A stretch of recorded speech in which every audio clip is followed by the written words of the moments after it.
Vamos dar início, então. Obrigada pela presença de todas e todos. O parto e o nascimento são eventos que acontecem sobre diversos condicionamentos culturais, sociais e políticos. Mulheres, bebês e suas famílias vivenciam essas experiências, muitas vezes, sem poderem ter o papel de protagonistas, e sim tendo seus corpos subjugados ao excesso ou à falta de recursos médicos. O movimento de humanização do parto e do nascimento vem tentando em todo o mundo visibilizar a violência obstétrica e mostrar quais são as alternativas para que exista respeito ao processo de parir e nascer, entendendo em sua totalidade.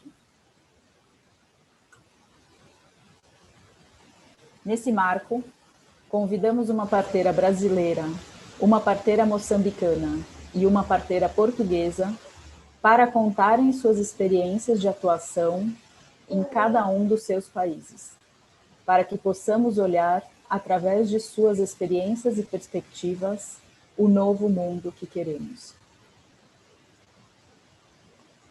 Então, vamos dar início agora às exposições. Eu convido Roselane a abrir o microfone. Peço ao técnico que comece a preparar o slide da Roselane. Então, Roselane Gonçalves é enfermeira obstetra, parteira domiciliar e doutora em enfermagem. Atua no cuidado à mulher, na gestação e parto, em diferentes contextos e na formação de parteiras profissionais. Roselane, com a palavra. Obrigada, Flávia. Agradeço imensamente pelo convite. É uma honra estar aqui junto com todos vocês na mesa e compartilhando e aprendendo sempre um pouco mais, né? Então, bom dia, boa tarde a todas e todos. Eu quero agradecer, então, o convite mais uma vez e dizer que eu me sinto honrada em compartilhar essa conversa com vocês e com tantas outras pessoas que neste momento nos assistem. Como a Flávia disse, eu sou Roselane, sou enfermeira obstétrica, militante pelos direitos reprodutivos, pela igualdade e equidade de gênero, entre tantas outras frentes das nossas batalhas. Enfim, sou uma das parteiras das mulheres, parceiras e parteiras, né? Eu tenho 55 anos, formada há um pouquinho mais de 30, nasci de parto normal domiciliar, né? Fui recebida pelas mãos da minha mãe e de uma parteira tradicional, que nós aprendemos a chamar de vovó Rosinha. Eu tenho duas irmãs mais velhas que eu, que também nasceram de parto domiciliar, pelas mãos da mesma parteira. Eu tenho uma filha e tenho um netinho, se chama Lucas. Eu me sinto privilegiada em poder atuar em diferentes frentes e contextos. Trabalho com formação de recursos humanos para o cuidado das mulheres, em especial no período reprodutivo, na gestação, parto e pós-parto, e também atuo em parceria com outras colegas parteiras profissionais em outros contextos, como nos domicílios, nos partos domiciliares planejados. Pode passar. Próximo.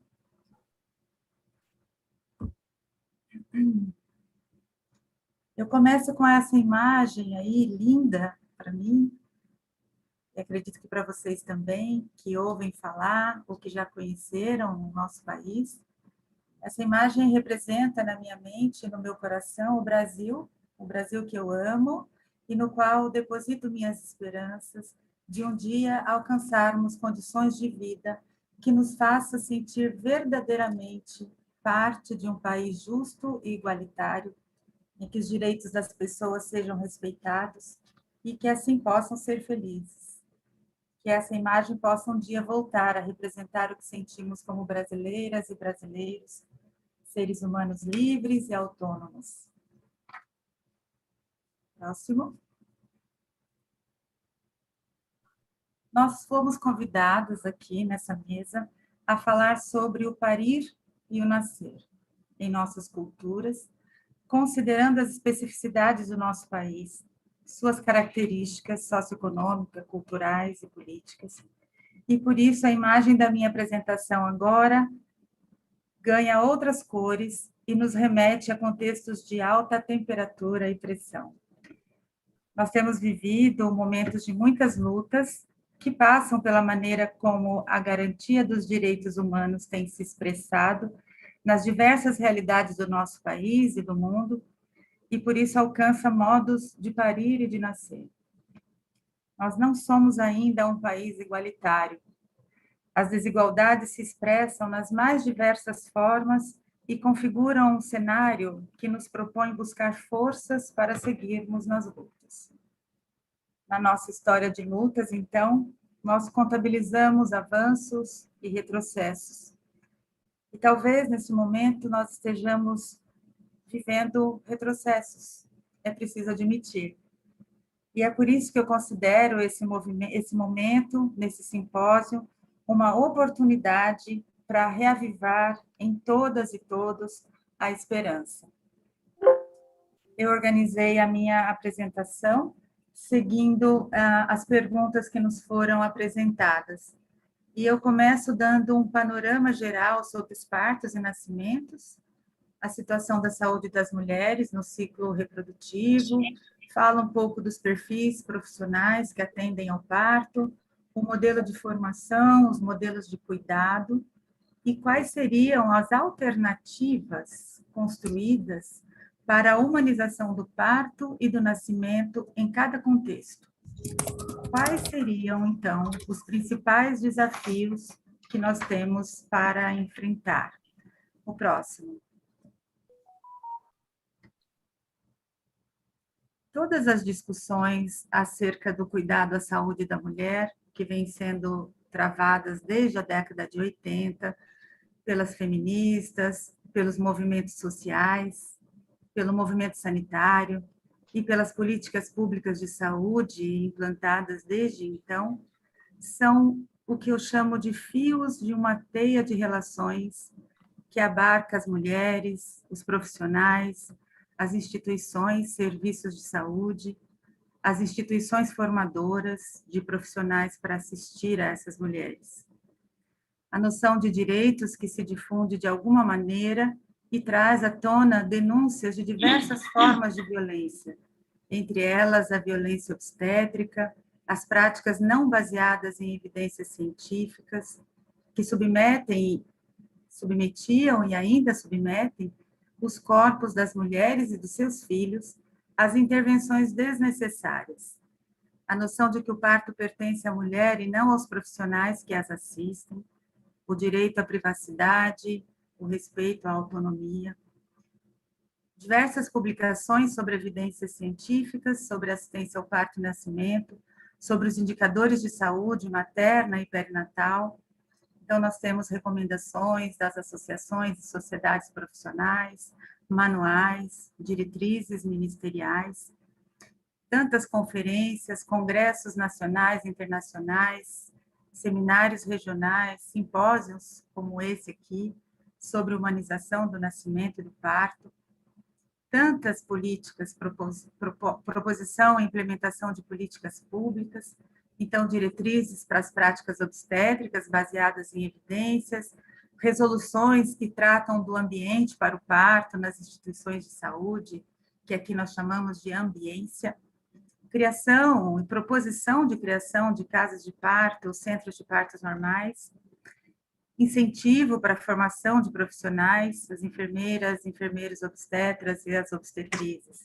Enfim, muitas iniciativas, muitas lutas nessa caminhada. O próximo, por favor. Então, nesse gráfico, nós podemos observar como evoluiu no Brasil a razão de morte materna, né? Nós saímos de índices avassaladores na década de 90 e chegamos agora ainda com um número bastante sofrível, né, para nós que trabalhamos nessa área de saúde da mulher e para as mulheres, né, e para a sociedade como um todo. A mortalidade materna configura-se como um dos maiores desafios para os serviços de atenção à saúde e para a sociedade. Ela constitui violação dos direitos reprodutivos porque elas ocorrem por causas evitáveis. Não se pode admitir uma morte evitável, né? Então, trata-se de um grave problema de saúde pública que atinge desigualmente as diversas regiões, classes sociais, raça, cor, entre outras características desse grupo de mulheres que morrem. A mortalidade materna, então, é um indicador de acesso às políticas públicas de saúde e aos serviços. Quando nós temos a taxa de 67% de mortes maternas por causas evitáveis, aparecendo aí como em primeiro lugar. Bota viaja, tá bom com fome.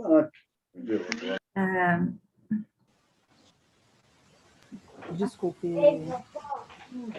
A gente pede que todo mundo que ingresse silencie os microfones. Nós estamos silenciando também. Pode seguir, Rosa. Eu queria que voltasse o slide do gráfico da morte materna. Acho que é o 5º slide. Então, como eu estava falando, né, aqui no Brasil, a hipertensão arterial na gestação, que culmina com a pré-eclâmpsia e eclâmpsia, é a primeira causa de morte materna, seguida das hemorragias, das infecções e abortamentos. Lembrando que o abortamento, ele também está na segunda causa, que são as hemorragias, e na terceira causa, que são as infecções, né? Então, as causas diretas representam 67% dos casos e incluem, então, complicações de intervenções, omissões, erros que se configuram numa cadeia de eventos, trágicos eventos. E as intervenções necessárias, obviamente, vai no sentido de fortalecer as ações de saúde, a qualificação, monitoramento das informações sobre o óbito materno, infantil, a vigilância do óbito, enfim. O próximo.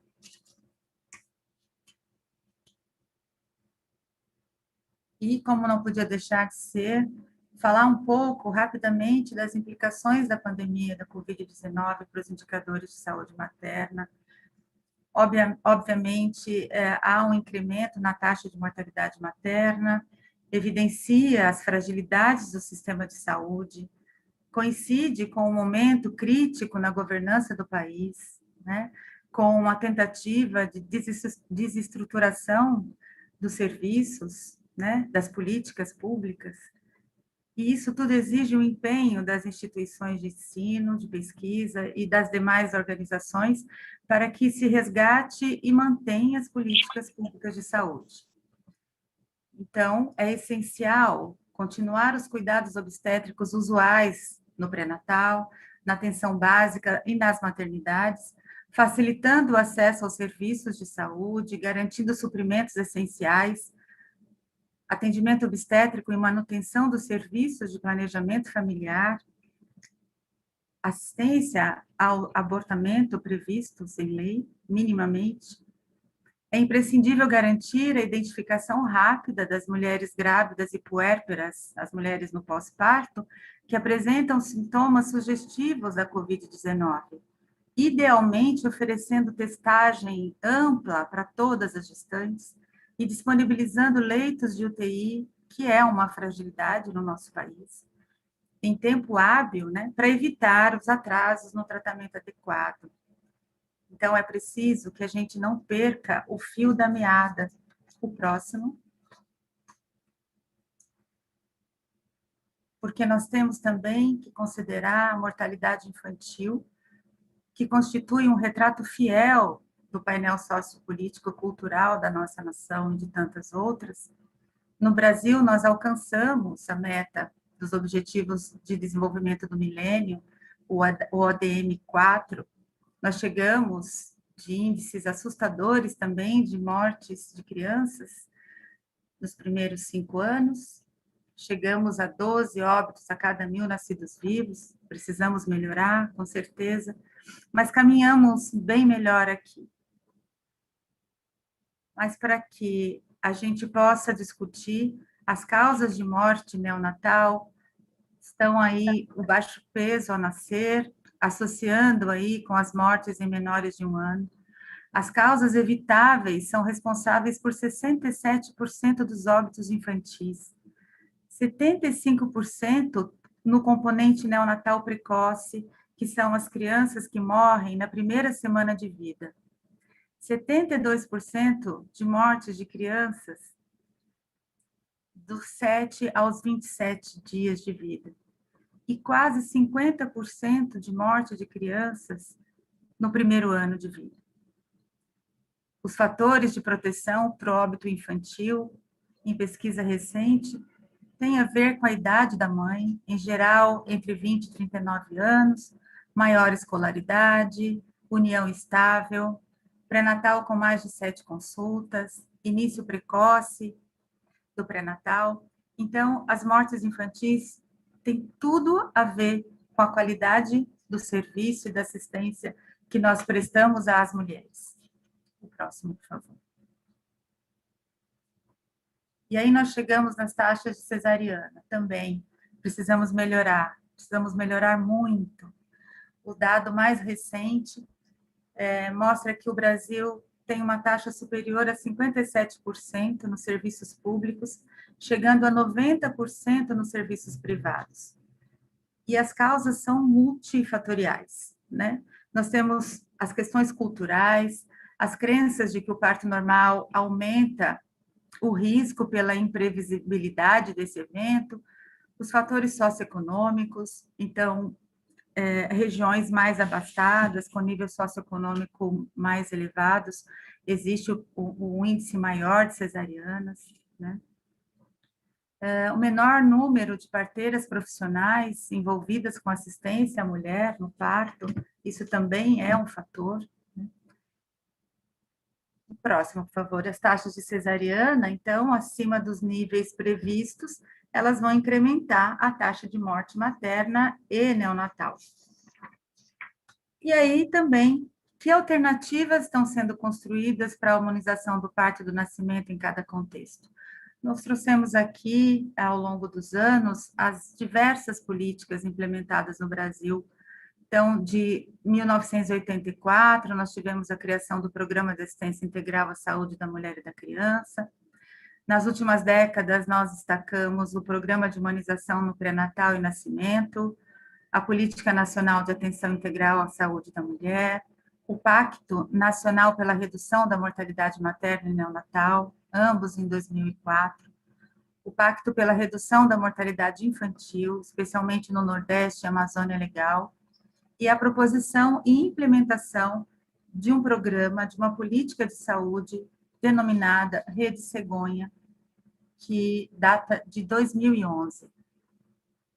Embora essas políticas tenham garantido progressos no direito à saúde dessa população, a manutenção dos indicadores de mortalidade em valores elevados em comparações internacionais indicam que nós temos muitos obstáculos a superar. Entre eles, nós temos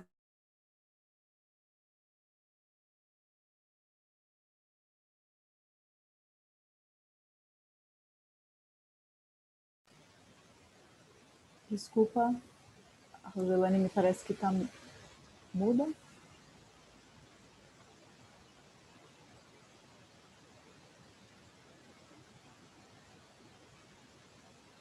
Rose, você está muda.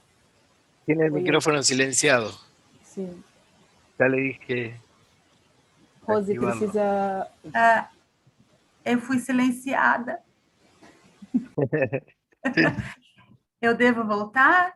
Onde eu parei? Nesse slide mesmo? Sim. Não, foi 1 minutinho só. Pode...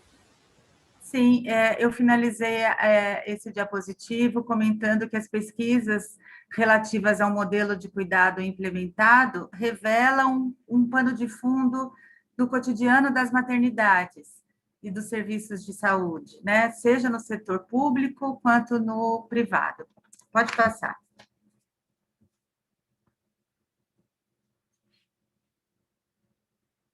Próximo.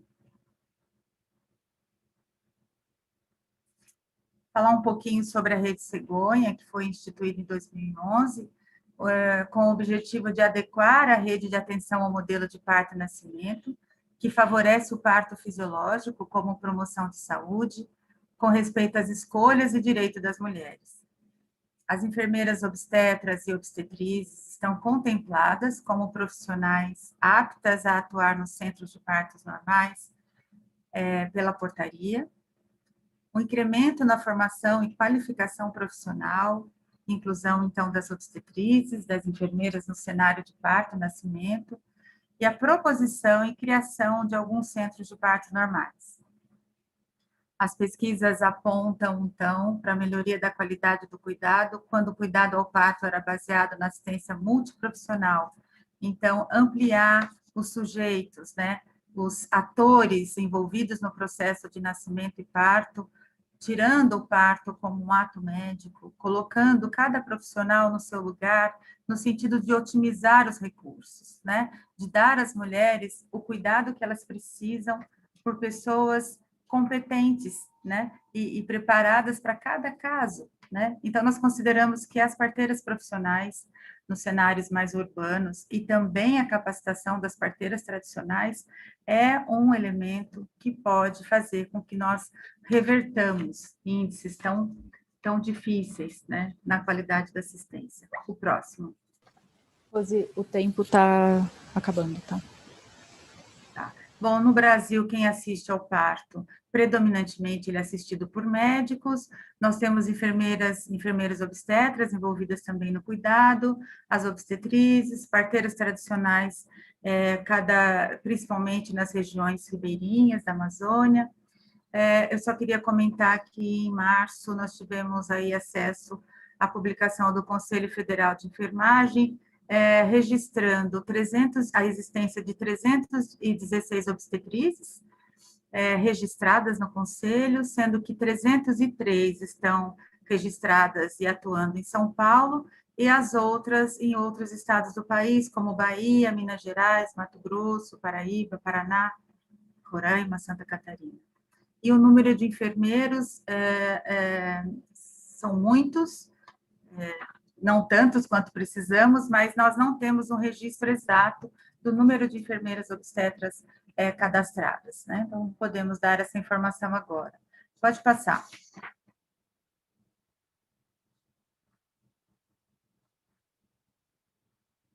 E aí nós vemos, então, a nossa busca pela centralidade da mulher no cuidado, né?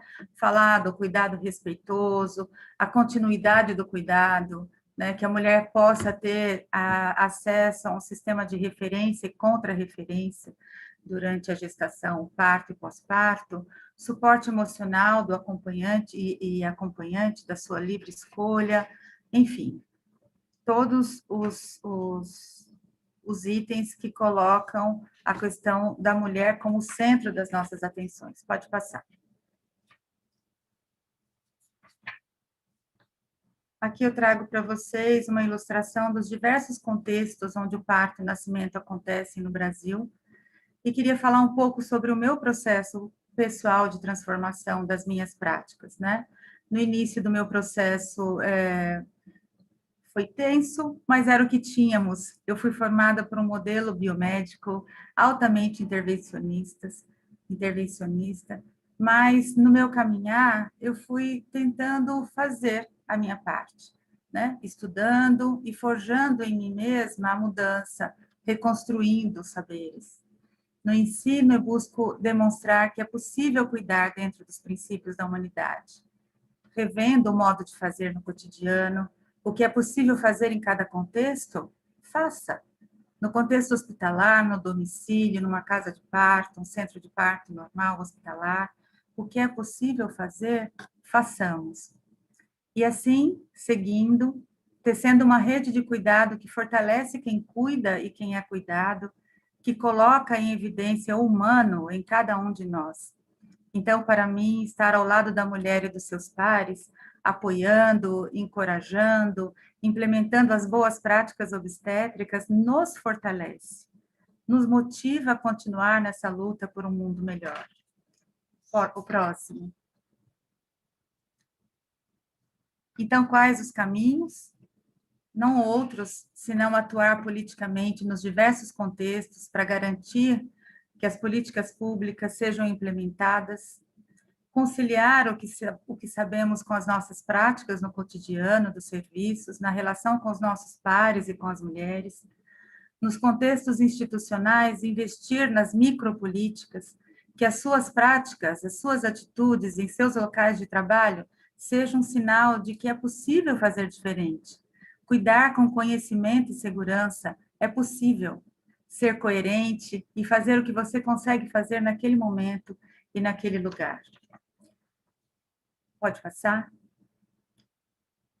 E para concluir, eu utilizo os pressupostos do humanismo inscrito na apresentação desse simpósio, que nos traz que o humanismo é a expressão das mais profundas aspirações do ser humano e tem feito a sua aparição em diferentes âmbitos geográficos e em distintos momentos da história.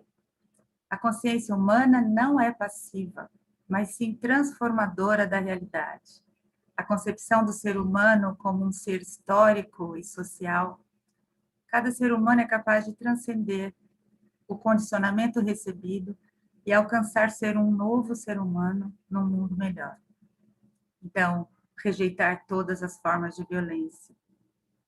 Crer que é possível construir-se e reconstruir-se o tempo todo na relação consigo mesma, na relação com os outros. Crer e lutar por um mundo melhor para todos, sempre. Eu deixo para vocês algumas referências utilizadas para a construção desse texto, pode passar. Acho que vai ficar disponível, Flávia, as apresentações? Podemos. A gente vai depois informar a forma de pode deixar passar. Disponível. Leo, por passar. Pode passar. E uma vez mais. Muito obrigado a todos vocês. Obrigada. Rose, muito obrigada. Obrigada a todas e todos que foram entrando durante a primeira apresentação. Quero aproveitar, enquanto a Henriqueta, que é a nossa próxima expositora, se prepara, para dizer que esse eixo de saúde do Simpósio Mundial do Centro de Estudos Humanistas foi organizado pela REUNO, que é a Rede Humanista de Notícias em Saúde. Agradecemos profundamente a rede e a organização do simpósio por esse evento que está nos propiciando tantas aprendizagens. É importante dizer que abaixo, quem precisa de tradução, a gente tem tradução ao francês e tradução ao espanhol. No celular são 3 pontinhos e no computador é um globo que vocês têm abaixo que permite que vocês escolham caso precisem de tradução. Henriqueta, está preparada? Então agora eu vou apresentar a Henriqueta Mundilovo. Ela é de Moçambique, enfermeira obstetra e educadora perinatal. Atua no Centro de Saúde da Universidade Eduardo Mondlane, em consultas de pré-natal, planejamento familiar, sendo ela responsável pela área de enfermagem.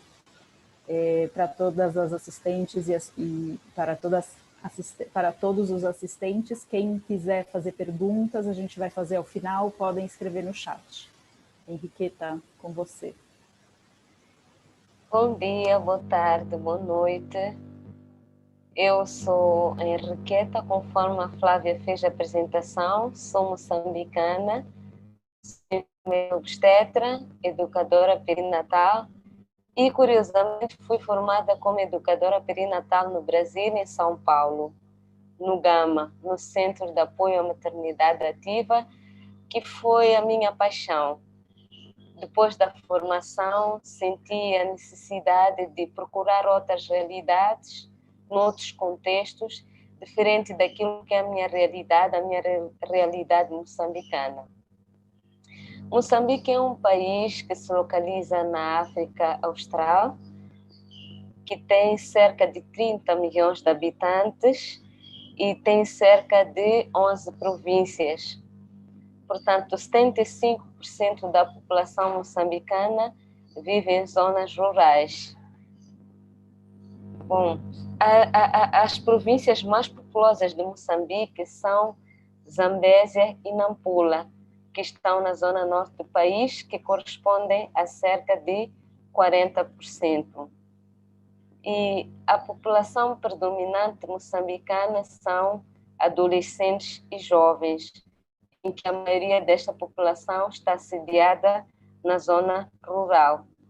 E a taxa de fecundidade de Moçambique é muito alta.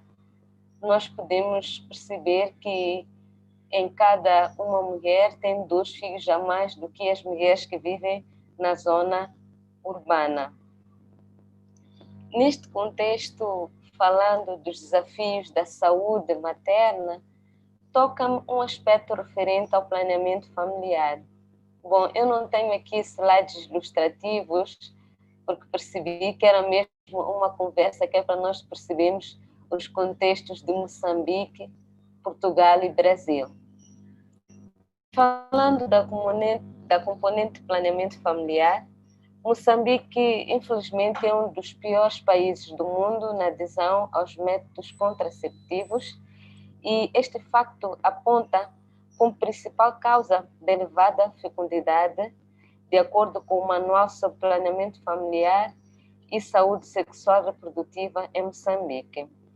E este facto também deve-se à falta da autonomia que a mulher tem sobre o seu próprio corpo, aos mitos relacionados também aos métodos de planeamento familiar.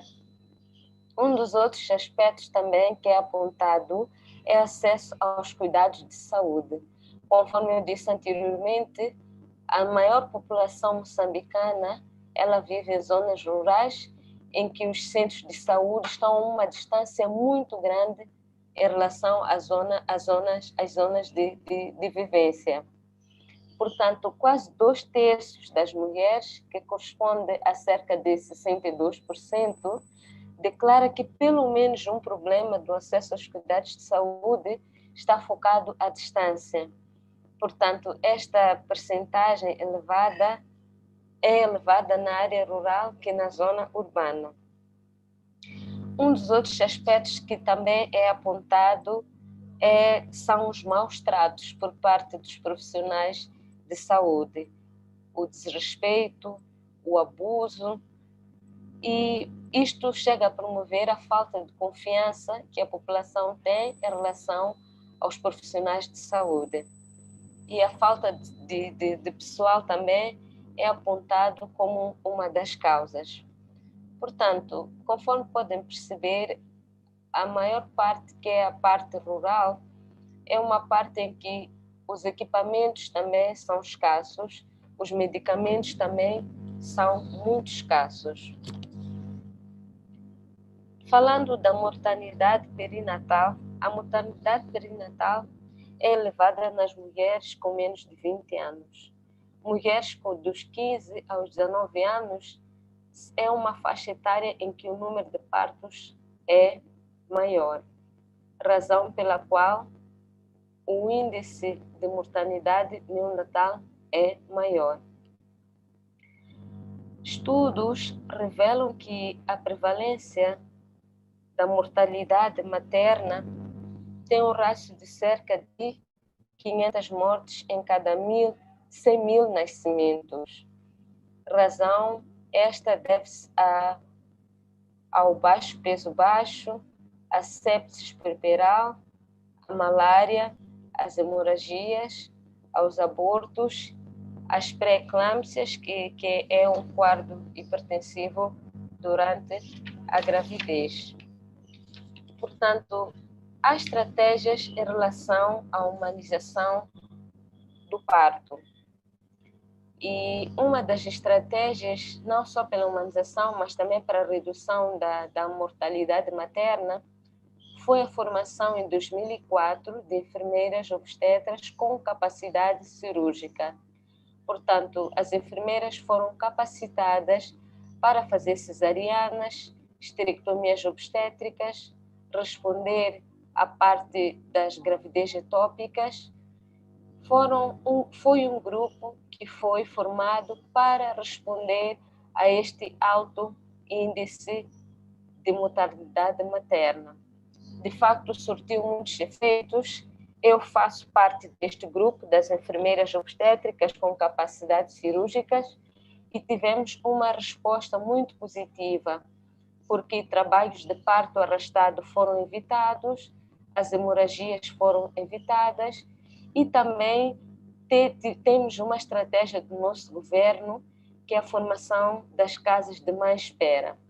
Portanto, quando a mulher está num período em que o parto aproxima-se e as casas estão a uma distância dos centros de saúde, a mulher ela é acomodada nestas casas, onde ela é supervisionada, onde ela é acompanhada, e quando chega o momento para o parto, ela está mais próxima do centro de saúde e facilita mais a atuação, deste modo, reduzindo a morbimortalidade materna. Nós também temos no nosso país a estratégia da humanização, mas esta humanização é muito mal concebida entre os profissionais e é desconhecida no seio das mulheres. Entende-se muitas vezes que a humanização é a privatização, é a escolha da posição, mas eu pude ter a oportunidade de aprender no Brasil que a humanização é muito mais que isto. E é um desafio muito grande que eu estou a trazer para o país, que eu estou a trazer especialmente ao centro de saúde onde eu trabalho, que é para termos uma visão diferente daquilo que é a humanização, consciencializando a mulher que ela é protagonista do parto. E penso que dessa forma também nós ajudamos a valorizar os direitos humanos, ajudamos a valorizar os direitos que a mulher tem. Os desafios que nós temos também em relação a esta problemática dos partos humanizados é o analfabetismo e a baixa escolaridade nos seios das nossas comunidades. Conforme podemos assistir ou ver o que acontece em Moçambique, é que os casamentos prematuros ainda prevalecem.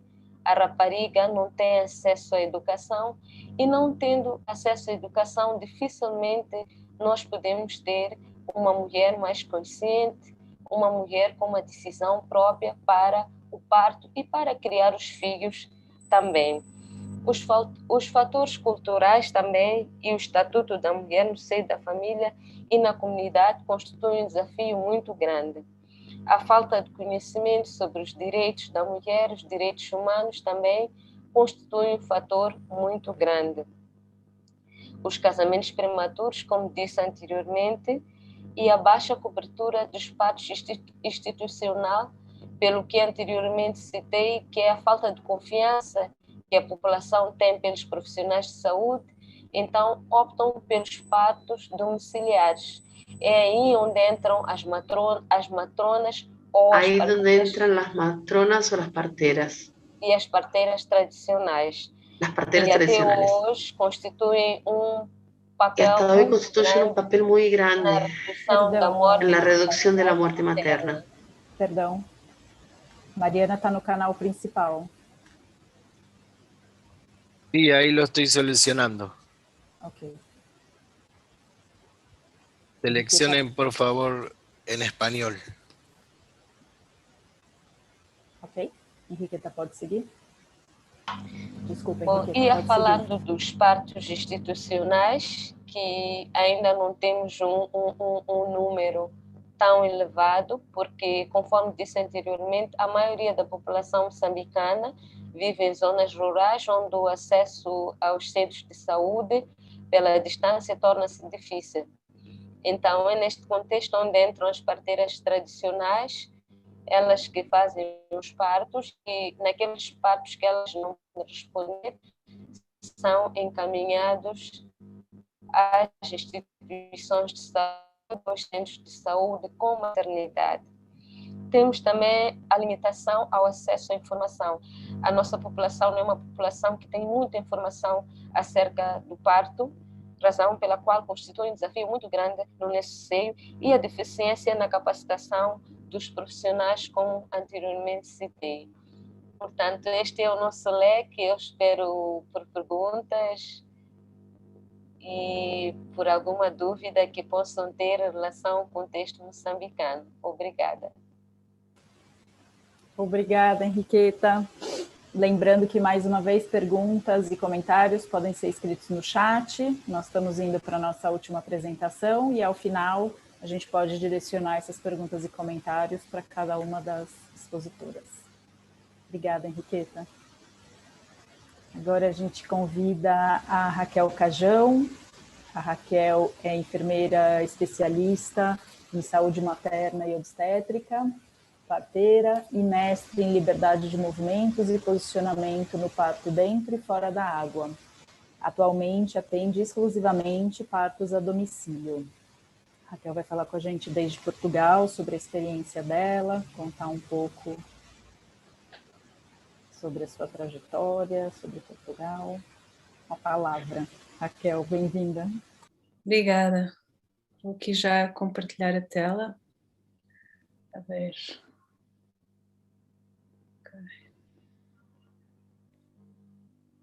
Espero que já toda a gente esteja a ver. Então, olá a todas e a todos. Obrigada mais uma vez por este convite. É um prazer enorme estar a ouvir as colegas que já estiveram a partilhar as suas realidades e as suas experiências. É ótimo escutar e refletir e melhorar em conjunto. E também é um prazer muito grande poder partilhar um pouquinho da minha experiência e do meu país. Se eu falar muito rápido, deem-me um toque, porque às vezes eu entusiasmo, porque isto é uma área que eu gosto muito. Então, antes de poder partilhar-vos qual é a realidade em Portugal, com a pandemia e antes da pandemia, eu quero-vos dar um pequeno contextualização histórica acerca deste mundo da maternidade, para assim poderem entender melhor. Vou aqui aumentar. Há cerca de 60, 70 anos atrás, a realidade portuguesa é um pouco aquilo que vocês veem nestas fotografias. Eram famílias com imensos filhos, na maioria das vezes classes económicas baixas, e famílias que viviam dentro de uma família alargada. Ou seja, hoje em dia nós temos maioritariamente uma mãe, um pai e quizás um filho. Estando esta família distanciada e às vezes um hijo. Esta família outra vez a escutar a Mariana. Distanciada da realidade atual. Mari, novamente você está na sala principal. Sí. Leo, por favor. Mariana se passou à sala principal. Sí, ahí está corregido. Gracias. E, portanto, que estão distanciados da família mais próxima, tios, padrinhos, avós, não tendo este apoio hoje em dia, enquanto que antigamente todo o contexto do nascimento era não só parte do dia-a-dia de qualquer família, comunidade, como também era muito raro haver uma mulher que estivesse grávida ou mesmo com um bebê que não tivesse o apoio desta comunidade. E a figura da parteira surge inserida nesta comunidade. Parteira é essa que não tinha uma formação académica, mas que vinha por adquirir conhecimentos não só através da sua experiência de vida, portanto a maioria delas já tinha alguns filhos, ou era viúva, ou era mais velha, mas aprendia também com outras mulheres que tinham esse ofício. Em Portugal nós chamávamos a estas parteiras, que se calhar no Brasil chamamos parteiras tradicionais, chamamos as curiosas.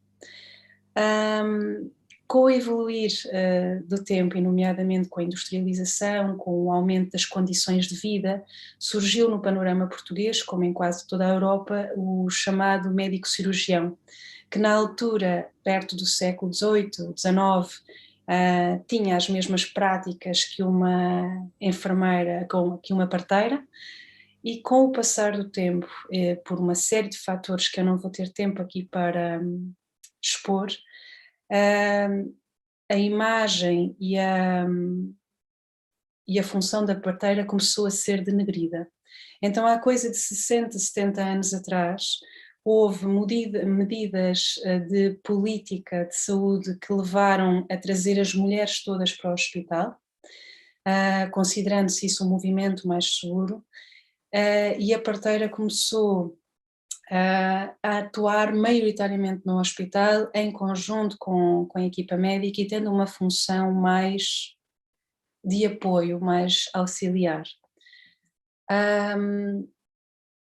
Na tese de doutoramento, a Sónia Pintacil fala-nos que esta parteira e estas doulas também, que viam o parto como um universo feminino, elas vivenciavam a experiência do nascimento como única, diferenciada, cuidando das mulheres numa esfera fisiológica, emocional, familiar, social e cultural da grávida.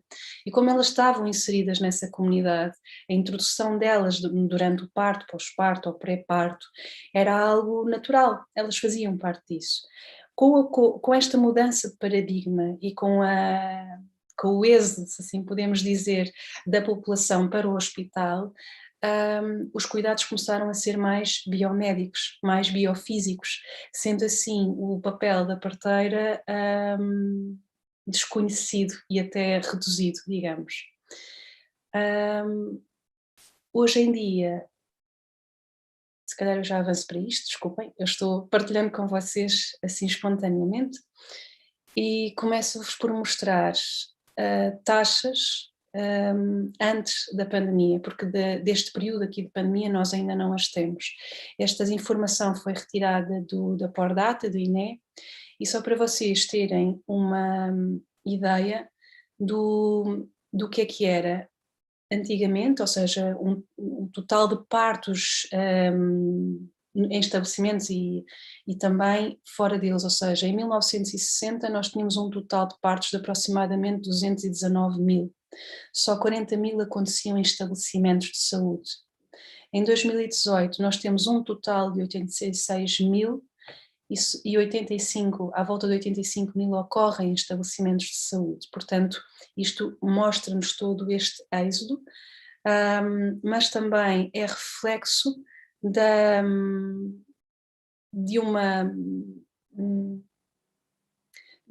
de um preconceito que começa a ocorrer face ao parto em casa, coisa que noutros países a nível da União Europeia não ocorreu, em que se trabalhou de forma a manter não só a possibilidade de um parto hospitalar, mas também de se manter o parto domiciliar. Ups, porque é que isto não avança? Ok. Depois, as taxas de partos nos hospitais, total e por tipo, nós verificamos que fossem eles hospitais privados ou públicos, em 99 tínhamos 107 mil, em que os partos eutóxicos ditos normais, saudáveis, é à volta de 64 mil, e os distóxicos são 43 mil, em que dentro destes temos 28 mil de cesarianas e 14 mil distóxicos fórceps, ventosas, eu já me esqueci como é que se diz ventosas no Brasil. Em 2018 temos um total de 85 mil de partos, onde eutóxicos temos 40 mil e distóxicos temos à volta de aproximadamente de cesarianas 29 mil e de ventosas fórceps, entre outros, de 15 mil.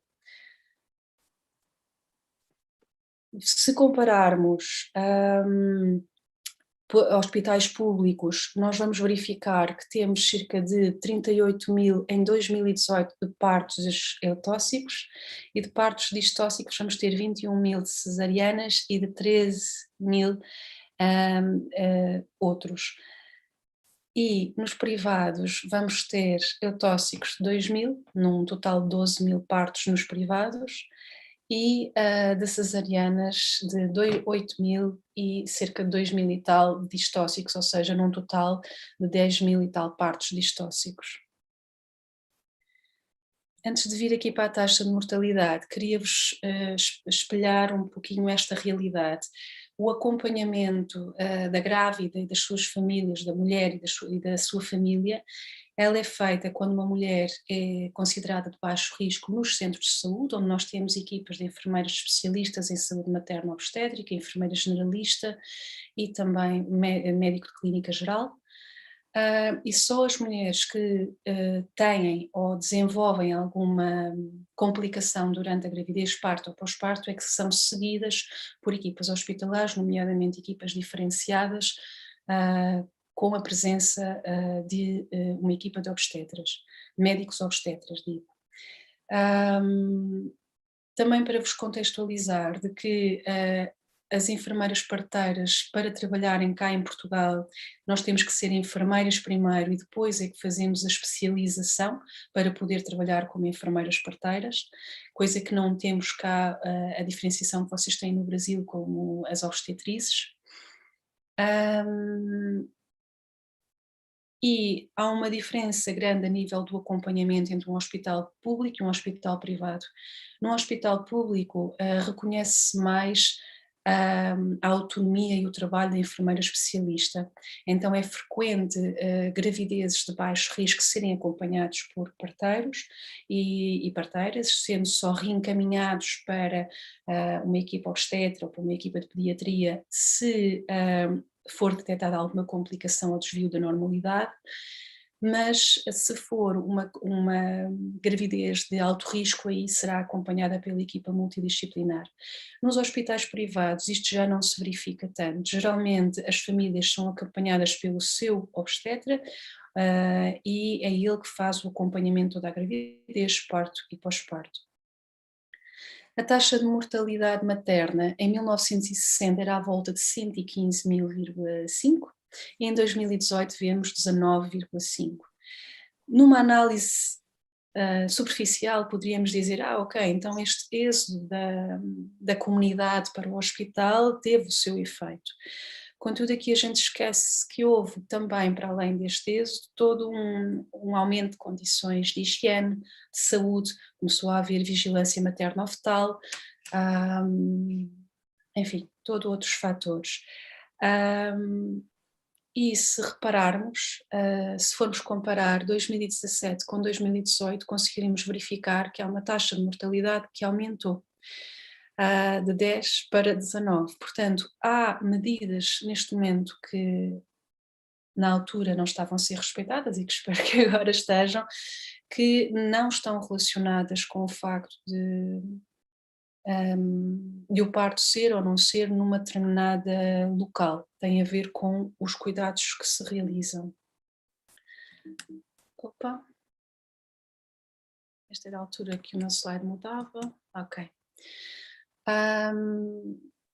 As taxas de mortalidade neonatal, e esta evidência aqui é por 1000 nascimentos, verificamos que em 1960 havia cerca de 28 bebés a morrer em 1000, e em 2019 temos 1,9. Focando um pouquinho também para vos dar esta realidade, porque em Portugal nós temos, a mulher tem como possibilidades de escolher onde ter o seu parto, ou no hospital ou em casa, ainda não temos casas de parto.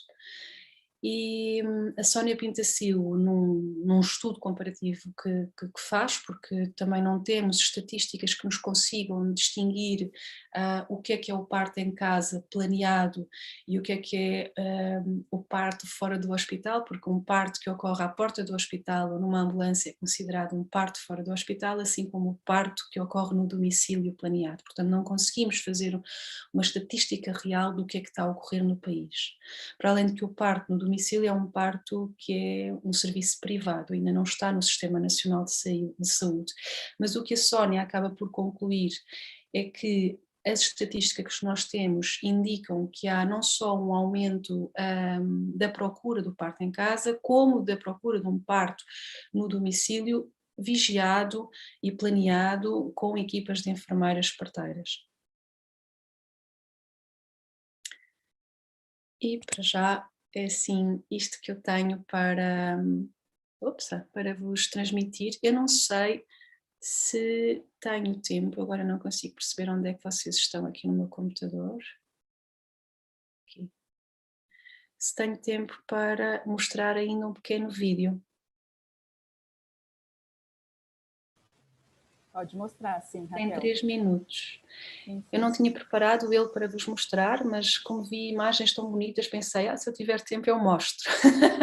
Mas não é imagens do hospital, porque eu já não trabalho no hospital, então mostro-vos da minha realidade, que é o parto no domicílio.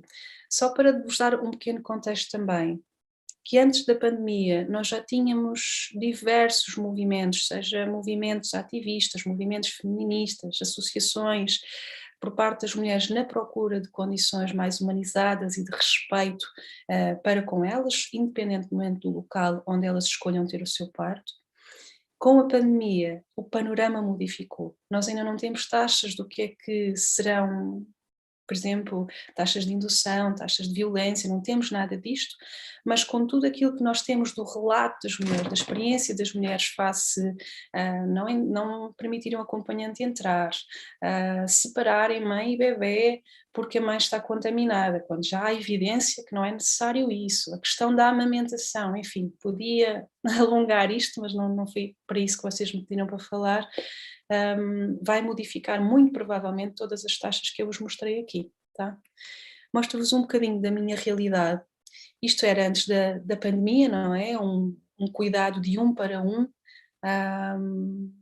em que se procurava a todo momento que a mulher e o seu ou a sua acompanhante pudesse ter a autonomia e o poder e a decisão no seu próprio processo. Depois da pandemia tivemos diversas normas e diversas indicações por parte da Ordem dos Enfermeiros, que é a instituição que nos guia e legaliza quanto à forma de proceder em casa, portanto começamos por nos mascarar, eu uso a palavra mascarar porque é mais ou menos isso que parece, mas pronto, paramentar-nos, o que foi uma resistência grande por parte das famílias. E depois gradualmente, isto porque não encontrávamos material disponível, houve uma grande dificuldade em encontrar material para as equipas de parto em casa, para os hospitalares também, e depois entretanto os casais com o tempo começaram a fazer testes por iniciativa própria e isso permitiu-nos também estar na presença deles de outra forma. E agora, sem me alongar, vou-vos passar o vídeo, desculpem se me alongo. Raquel, a imagem do vídeo não está aparecendo. Está aparecendo uma imagem distorcida anterior. Se você estiver numa nova aba, precisa interromper, precisa mudar para a nova tela. Talvez voltar a compartilhar, porque a gente está travada na tela anterior. Obrigada. Ok, então vamos lá. Só relembrar que este vídeo ele foi autorizado para ser partilhado aqui, mas não para ser reproduzido em mais lado algum, tá bom? Isto foi generosamente... Nós estamos transmitindo pelo YouTube, Raquel. Tudo bem?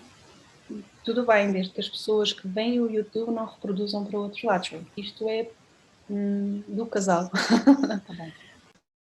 Obrigada.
Yeah.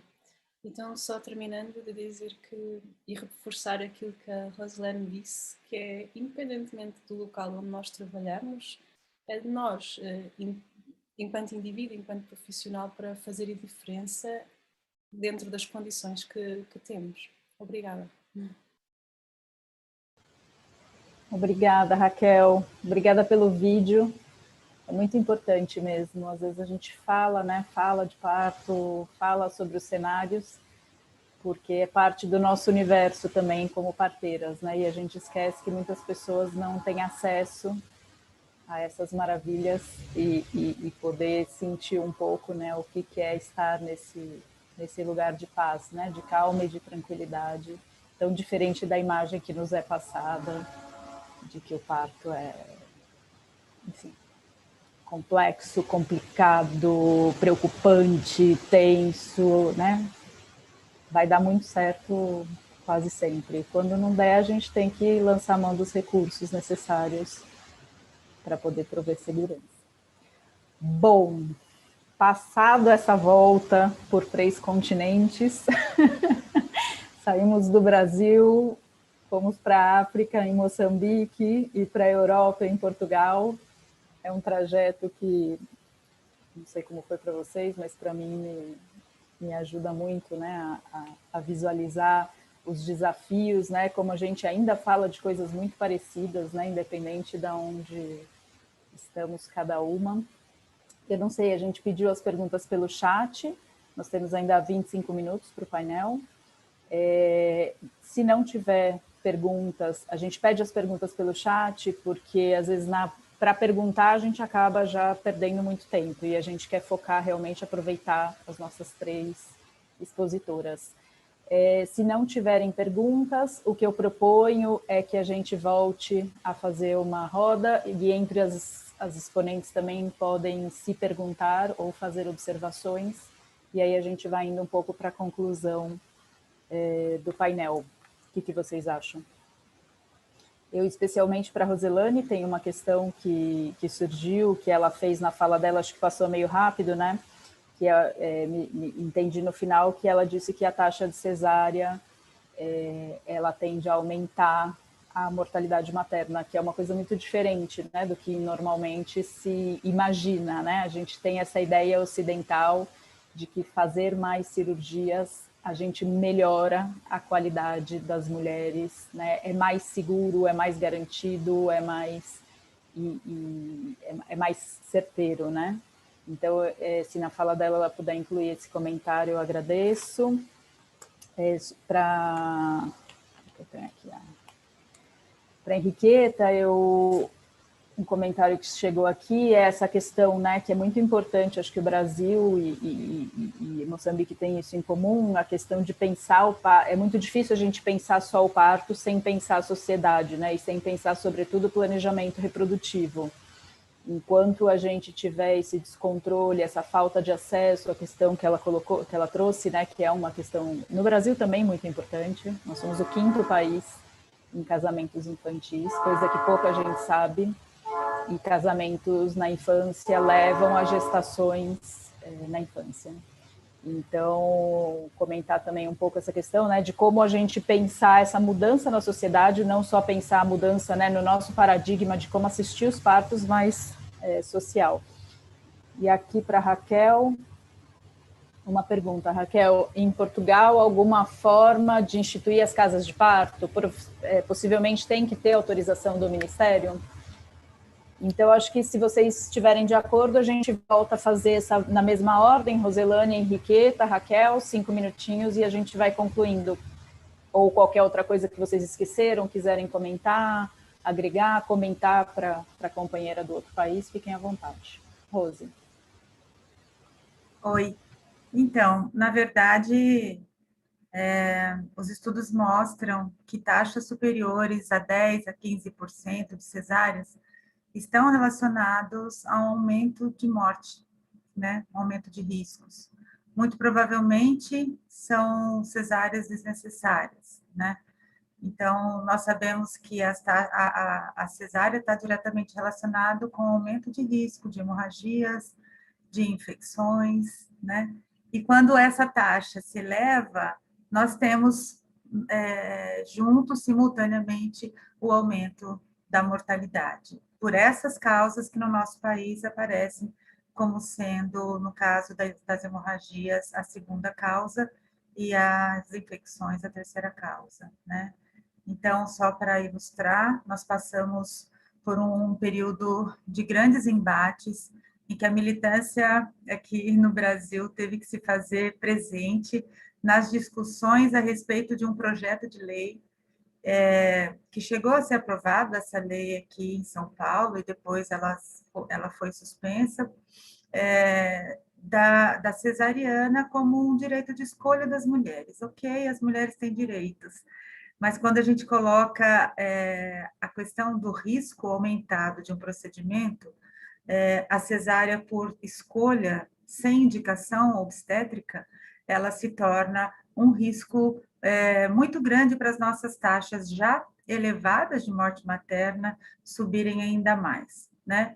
Esse projeto, essa iniciativa começou no estado de São Paulo e se alastrou pelo Brasil afora, com a alegação de que o movimento feminista lutava pelo direito das mulheres de escolher acompanhantes, escolher posição no parto, escolher quem cuida delas, mas não dava às mulheres o direito de optar pela cesárea. E o discurso era de que a cesárea salvava vidas, e nós sabemos que não, né? Então, se nós formos levantar os estudos nos diversos países, provavelmente os dados se repetem, né? Quanto maior as taxas de cesárea, maior as complicações obstétricas, maior a taxa de morte materna por causas evitáveis. Não sei se eu respondi, mas é matemático, é muito objetivo, né, essa análise.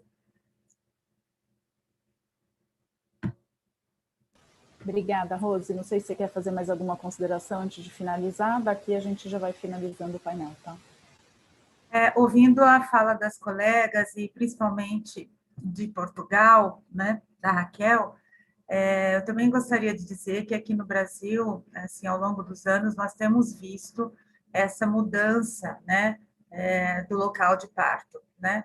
Os partos domiciliares planejados têm ganhado, assim, um terreno muito grande. Não porque seja parte da política pública de saúde, né? As nossas diretrizes, elas apontam o parto domiciliar como possivelmente melhor para aquelas mulheres que são de risco habitual, faz menção a isso, mas não existe nenhuma política pública para que o parto domiciliar seja uma política pública, né, de saúde, né? Então, no Brasil, os partos são no contexto privado, a mulher precisa pagar para ter um parto, uma assistência em domicílio, sempre assistida por profissionais, né, enfermeiras obstetras ou obstetrizes, e nós também não temos dados a respeito do número de partos domiciliares. Em São Paulo, nós temos um registro um pouco mais próximo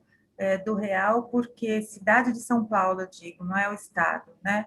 Porque a cidade de São Paulo, há muito tempo, desde 2009, cadastra os profissionais que dão assistência às mulheres no domicílio. Então, para os profissionais poderem acessar aquela declaração de nascido vivo, que nós chamamos aqui, a declaração para registro do bebê no cartório, registro civil, os profissionais precisam ser cadastrados na Secretaria de Vigilância Epidemiológica. Então, a cidade de São Paulo pode dizer, desde 2009 para cá, quantos partos planejados em domicílio ocorreram. Os demais domicílios, por exemplo, o nosso trabalho aqui na região do Alto Tietê, né, que é uma região próxima à cidade de São Paulo, nós temos cadastros em várias secretarias municipais de saúde, mas esses dados não são publicizados, né? Então, eles também teriam como apontar, olha, a busca pelo parto domiciliar tem aumentado e é preciso rediscutir as políticas públicas, por exemplo, para o recém-nascido. Então, eu só queria ilustrar que a gente tem levado para todas as instâncias que nós podemos essa discussão de que o cuidado à mulher no contexto domiciliar exige política pública de saúde para isso, né? A gente precisa ter um serviço de referência para transferir uma mulher que necessita de um cuidado que só é possível acontecer no contexto hospitalar. E nós não temos isso construído, nós não temos esse fluxo. Por quê? Porque ele se dá num contexto privado. E as mulheres e as profissionais sofrem muita discriminação e muita violência quando ela tem que levar uma família que estava conduzindo o parto no domicílio para uma maternidade, né? E também o recém-nascido que nasce numa maternidade, ele sai com os exames, que nós chamamos aqui de triagem neonatal, né? Então, nós temos os testes de acuidade auditiva, visual, o teste do frênulo, que também é super discutido, mas ele está incluído, né, como parte da triagem neonatal, o teste do pezinho e o teste do coraçãozinho, né? Então, o teste do coraçãozinho, por exemplo, a enfermeira, a parteira, ela faz no domicílio. Mas os outros testes, na maior parte das vezes, precisa que o Serviço Público de Saúde, que a rede de saúde acolha esse recém-nascido, né? E muitas vezes isso se torna, assim, uma grande batalha, né? Convencer os gestores de que o bebê que nasce em domicílio, ele tem o mesmo direito que aquele que nasceu no hospital, de ter acesso às práticas, né, de saúde, por exemplo. Então, assim, é urgente a gente colocar essa discussão na pauta das políticas. É lógico que nós não estamos no momento de avanço nas políticas. Ao contrário, infelizmente, nós estamos vivendo um momento intenso de lutas para a manutenção dos direitos. Mas, por exemplo, quando se fala em perda de direitos na pandemia, nós também temos, assim como a Raquel falou, a restrição ao acesso do acompanhante. Nós temos toda uma questão a respeito das práticas com recém-nascido, né? A amamentação tem sido mantida a custas, a duras penas dentro dos hospitais, contato pele a pele, enfim. Então, nós temos ainda, né, muito que avançar nas práticas. Muito obrigada. Vamos passar, então, para a Henriqueta. Henriqueta, fica à vontade para fazer considerações finais, comentários. Hoje íamos falando acerca dos partos prematuros, que eu anteriormente disse que é um leque, na verdade, não é? Porque isto acontece quando da fraca adesão ao planeamento familiar. Isto envolve fatores culturais, isto envolve o estatuto da mulher na comunidade ou na sociedade. Eu disse anteriormente que a maioria da população moçambicana está nas zonas rurais e nas zonas rurais o acesso à informação, o acesso aos cuidados primários de saúde é escassa e a mulher não tem autonomia sobre o seu corpo. Os casamentos prematuros ainda são muito grandes no nosso país, então a adolescente não tem muita manobra para retardar, ou seja, o primeiro filho ou a primeira relação sexual. Então, isto faz com que o índice de fecundidade seja maior e faz também com que a taxa de analfabetismo seja crescente, porque uma vez que esta adolescente, esta jovem, tem a experiência de ser mãe pela primeira vez, por exemplo, com 15 anos de idade, ela para de estudar para poder cuidar desta criança. Então, ainda constitui um desafio muito grande a adesão ao planeamento familiar e o retardar do início da primeira relação sexual ou de ser mãe. Portanto, este constitui um desafio muito grande. Estou muito feliz por participar neste simpósio e poder colher a experiência de Portugal e Brasil, e estou dentro de um desafio muito grande que vou precisar muito do apoio das painelistas para fazer do meu país, da comunidade em que vivo, o melhor e proporcionar uma qualidade de saúde muito grande à mulher, porque ela merece. Obrigada. Obrigada, Henriqueta. Conte com a gente. Raquel, te passo o microfone. Faça as suas considerações finais. Então, instituir casas de parto em Portugal é um tema, eu diria já antigo, desde que eu me conheço, desde que me conheço enquanto já enfermeira e até enfermeira parteira, me lembro de estar a discutir isto com colegas, com ativistas, e o problema não tem só a ver com a autorização do Ministério. Nós temos vários vazios legais, não só com casas de parto, mas também com parto em casa, por exemplo, o parto em casa é permitido, a mulher pode escolher onde ter o seu parto, mas não está legislado. Então, há vários vazios legais, nomeadamente em relação às casas de parto, há descrito o local na lei onde pode ocorrer o parto, mas se nós formos ver a descrição que está na lei, é literalmente um bloco de partos. Portanto, isso é o oposto de uma casa de partos, não é? Assim como... não sei bem como transmitir isto sem pôr nenhum profissional em causa, porque há vários profissionais em Portugal, seja enfermeiros parteiros, médicos, entre outros, que trabalham em conjunto para a mulher e colocando a mulher como centro de cuidados, que têm vindo a fazer a diferença e a procurar respeitar os direitos da mulher, a torná-la como protagonista, baseando-se na evidência científica. Mas o que é certo é que ainda existe uma grande hierarquia por parte dos profissionais, sobretudo a nível institucional. Então, algo que, a meu ver, poderia ser simples, não é? Porque se a mulher procura, se a mulher quer, se ela tem condições para, então vamos fornecer isso à mulher. E não é assim simples, há imensos fatores que andam aqui à volta. E por isso eu adorava dizer, sim, é só a autorização do Ministério, mas não é. E é isso. Eu não acho que neste momento não há... Isto é, haveria muita coisa para acrescentar e para discutir, porque é algo fantástico, mas acho que todos os inputs que aqui as diversas palestrantes já foram colocando deram não só o contexto nacional de cada uma, mas também coisas que se comunicam, não é? Então eu só iria repetir informação que a Henriqueta e a Rosane já disseram. Por isso, uma vez mais, muito grata. Eu que agradeço a todas as participantes. Nós somos tão eficientes que a gente vai terminar antes do tempo, tendo falado muitas coisas.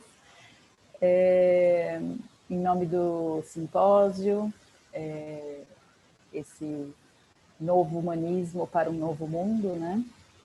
Eu acho que esse painel ele tem uma contribuição muito importante de visibilizar as mulheres em todo o mundo, de visibilizar os desafios que nós temos pela frente, de tecer redes. Eu acho que aqui o que a gente está fazendo é iniciando, né, uma nova rede que a gente espera que cresça, se amplie.